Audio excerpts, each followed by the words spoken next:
कोकण महाराष्ट्राचा तो भाग जिथे पाऊस म्हणजे जीवन, जमीन म्हणजे संपत्ती आणि समुद्र नद्या म्हणजे अस्तित्व.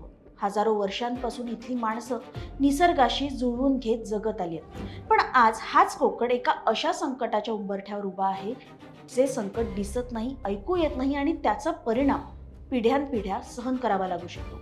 आज आपण बोलणार आहोत PFS बद्दल, ज्यांना जगभरात फॉरेवर केमिकल्स म्हणजेच कायम टिकणारी रसायनं म्हटलं जातं.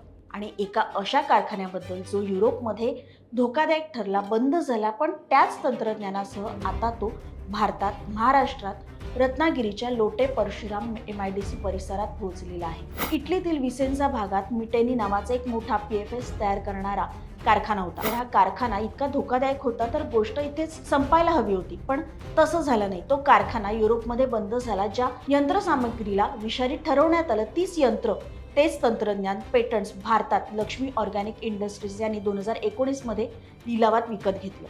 2023 मध्ये तब्बल 300 कंटेनर्समधून ते भारतात आणलं गेलं आणि 2025च्या सुरुवातीला हे सगळं आणून उभं केलं गेलं महाराष्ट्रात, रत्नागिरी जिल्ह्यात लोटे परशुराम MIDC मध्ये. पूर्ण व्हिडिओ बघण्यासाठी HBT मराठीच्या YouTube चॅनलला नक्की व्हिजिट करा.